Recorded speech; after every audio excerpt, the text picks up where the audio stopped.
Krishna. So the 6th chapter is titled Dhyana Yoga. And we'll read the last verse of this chapter.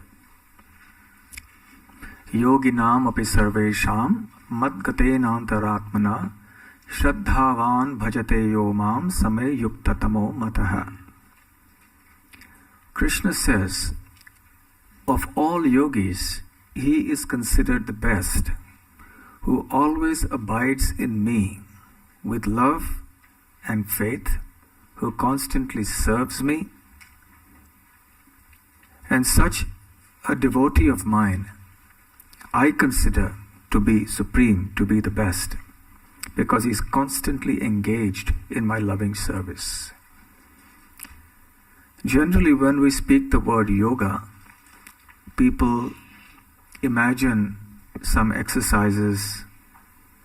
They imagine you to be standing on your head, or it may conjure up some picture of a person with matted locks of hair sitting in the Himalayas, or the popular version in the West of a man sleeping on a bed of nails, or levitating, or something like that. So these are the popular conceptions, or shall we say misconceptions, of yoga.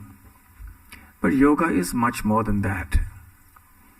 And even the kind of yoga that is popular is just one small part of one type of yoga, which is called Ashtanga Yoga or Dhyana Yoga, which is described in the 6th chapter of the Bhagavad Gita, which we will see, or rather we have seen in this chapter, Arjuna finds very impractical.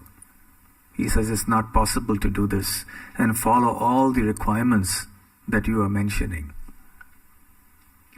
So of all the different types of yoga, there is Karma Yoga, there is Jnana Yoga, there is Ashtanga Yoga, there is Bhakti Yoga. Krishna says very clearly that Bhakti Yoga is supreme. Because amongst all the different types of yogis, that yogi who is connected with Krishna with love and devotion is considered supreme. When a person is detached from the fruits of his actions, he is called a karma yogi, and he has some transcendental objective in his mind. When he adds a little knowledge and renunciation, he becomes a jnana yogi. When meditation on the Lord in the heart is added, he becomes an Ashtanga yogi or a Dhyana yogi. And when that meditation upon the Lord culminates in devotion for the Lord and active service to the Lord, then he is called a Bhakti yogi. So this is a gradual sequence of how one can understand the different types of yoga. Srila Prabhupada explains that actually these are not different yogas. They are different rungs of the same ladder. Yoga is one, and yoga means Bhakti Yoga. And all the other types of yoga are merely progressions that ultimately lead to the culmination in Bhakti Yoga. Without Bhakti Yoga, none of these other types of yoga will yield any fruit. But Bhakti Yoga is independent. Bhakti Yoga is the path of love. However, people become distracted by the miraculous powers that some of these yogis, these Ashtanga yogis have. And they start thinking that this is a symptom of spiritual advancement. There is a story of this one man who went to do some austerities for many years in the Himalayas. And after many years he came back to his village and he declared that he had now the ability to walk on water. So many people came to witness the demonstration. And lo and behold, in front of everyone, he began to walk on water. And he crossed the river, went to the other side, and then came back. And everyone was wonderstruck. And many of them went and started touching his feet, and they called him God and Avatar and so many things. There was one wise man You must have been from Radha Gokulananda temple. Perhaps one of you may have been there, I don't know.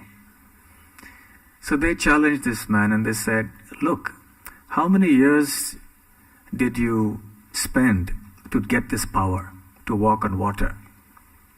He said, 12 years. So he said, look, your 12 years of hard austerity and labor is only worth 25 pence. So he was very enraged. He said, what do you mean? He said, look, if I just paid 25 pence to this boatman, he would have taken me across the river and back.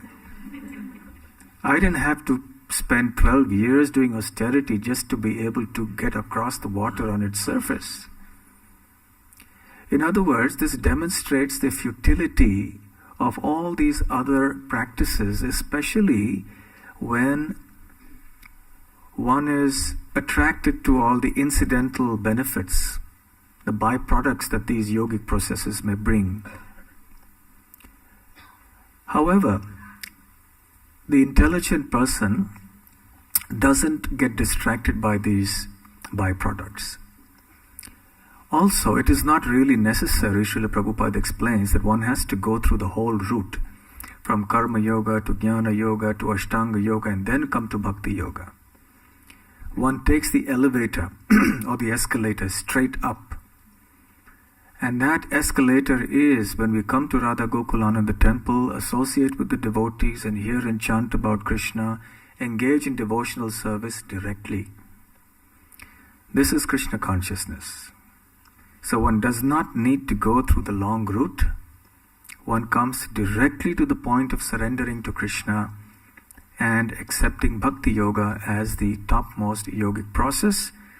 And then we will all become the topmost yogis, even though we may be students or housewives or doctors or lawyers or whatever we may be.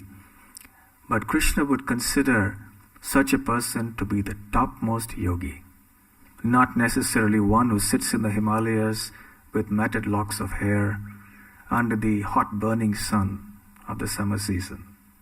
So here we have assembled so many yogis, and Krishna is considering all of you to be very good, exalted yogis. So we will continue now in the discussion of Bhakti Yoga, because Arjuna will now want to hear so many opulences of Krishna. So we'll move on now to the 7th chapter.